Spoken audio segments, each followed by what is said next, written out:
Muy buenas, hoy vamos a meternos de lleno con una de las habilidades más importantes, pero de verdad fundamentales para cualquiera que programe en Python, el manejo de archivos. Es lo que marca la diferencia entre hacer simples ejercicios y crear aplicaciones potentes, aplicaciones con memoria. A que da rabia, ¿eh? Te curras un programa genial, funciona de maravilla, y en cuanto lo cierras, ¡puf!, todos los resultados se desvanecen.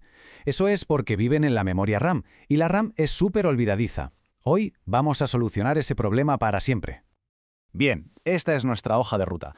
Empezaremos por lo más básico. ¿Qué es exactamente un archivo? Luego veremos su ciclo de vida, aprenderemos a leer y escribir, a movernos por su contenido y para terminar cómo guardar datos más complejos. ¡Vamos al lío! Venga, pues empecemos por el principio. Los archivos son, ni más ni menos, la solución a ese problema de los datos que desaparecen. Son el pilar de lo que llamamos la persistencia de datos. Entonces, ¿qué narices es un archivo? Pensemos en él como una cajita de información guardada en un dispositivo como un disco duro. Cada archivo es único gracias a la combinación de tres cosas: su nombre, su extensión, que le dice al sistema si es un .txt o un .jpg, y su ruta, que es su dirección exacta. No puede haber dos archivos con la misma combinación en el mismo sitio.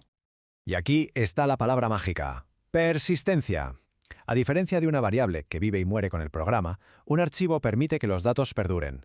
Podemos guardar algo hoy y recuperarlo mañana, la semana que viene o dentro de un año. Esa es la gracia. Para trabajar con archivos, la verdad es que siempre se sigue el mismo ritual. Un ciclo de vida de 4 operaciones básicas. Una vez que esto se entiende, todo lo demás va rodado. Y aquí los tenemos en plan visual: creación, apertura, manipulación y cierre. Es pura lógica, ¿que sí? Primero nos aseguramos de que existe, luego lo abrimos para poder entrar, hacemos lo que tengamos que hacer dentro y, ojo, súper importante, lo cerramos para guardar los cambios y liberar recursos. Vamos a desgranarlo un poco. La creación, solo ocurre si el archivo no existe ya. La apertura establece la conexión con él. La manipulación es el meollo, donde leemos o escribimos. Y el cierre es crucial, a veces se nos olvida. No solo guarda los cambios, sino que libera el archivo para que otros programas puedan usarlo. Venga, ahora a la práctica. De esas 4 fases, las que vamos a usar el 99% del tiempo son, sin duda, la lectura y la escritura de información. Son el pan nuestro de cada día. Todo, absolutamente todo, empieza con la función open. Para leer, la sintaxis es así de simple. Le pasamos el nombre del archivo, file.txt en este caso, y el modo, que es R, de read, de leer. De hecho, si no pones nada, R es el modo por defecto. Pero cuidado, porque aquí llega el primer gran obstáculo, el que nos ha pasado a todos, el famoso error file found error. ¿Y esto por qué pasa? Porque Python busca el archivo en el directorio de trabajo actual, que no siempre es la carpeta donde está nuestro script. Como se ve aquí, si el script está en una subcarpeta, puede que no encuentre el archivo de datos. Pero que no cunda el pánico, que hay soluciones claras. La más sencilla es ejecutar el código desde la misma carpeta que los archivos. Otra es darle la ruta relativa completa, diciéndole a Python cómo llegar desde donde está hasta el archivo. Y la más robusta, la más profesional, es usar el módulo OS para obtener la ruta absoluta que funcionará sin importar desde dónde se ejecute el programa. Vale, una vez abierto el archivo, ¿cómo leemos el contenido? Tenemos dos métodos principales. .read lo absorbe todo y lo devuelve como una única y gigantesca cadena de texto. En cambio, .readlines es más ordenado. Corta por cada salto de línea y devuelve una lista, donde cada elemento es una línea del archivo, mucho más manejable. Ahora, para escribir, usamos el modo V de write. Con el método .write podemos añadir texto al archivo. Pero, y este es un pero en mayúsculas y con luces de neón, el modo W es destructivo. En cuanto abres un archivo que ya existe en modo W, su contenido se borra por completo.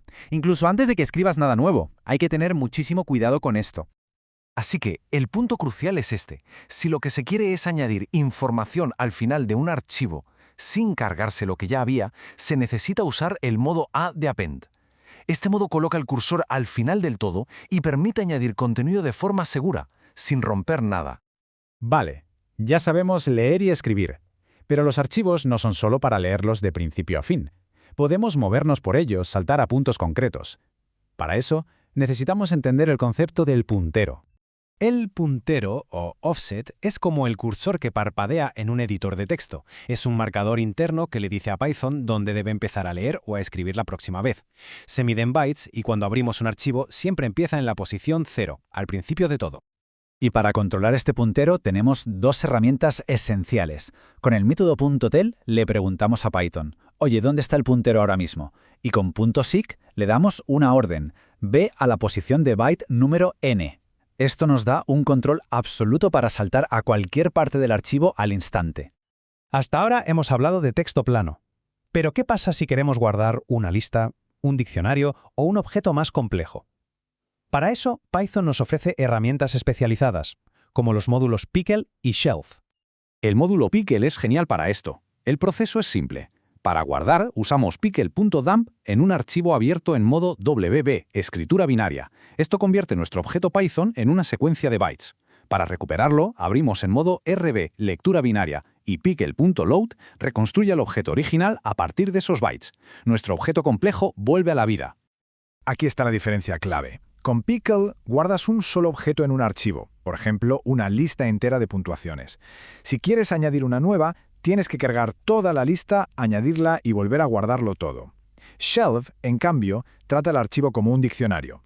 Podemos guardar y recuperar objetos individuales usando claves. Es como una agenda. Con Shelf podemos añadir o buscar el contacto de Ana sin tener que cargar todos los demás. Y aquí tenemos una tabla resumen que es oro puro. Hay que fijarse en tres cosas clave. Primero, los modos que crean un archivo si no existe, como W y A. Segundo, la posición inicial del puntero. R y W empiezan al inicio, mientras que A va directo al final. Y tercero, las variantes con el signo más, que añaden la capacidad de leer y escribir en un mismo modo. Una referencia fantástica para tener a mano. Y con esto llegamos al final. Hemos visto cómo darles memoria a nuestros programas, cómo hacer que los datos persistan. La habilidad de manejar archivos abre un mundo de posibilidades, desde guardar las puntuaciones de un juego hasta crear análisis de datos complejos. Así que la pregunta es, ahora que se tiene este poder, ¿qué proyecto se va a construir?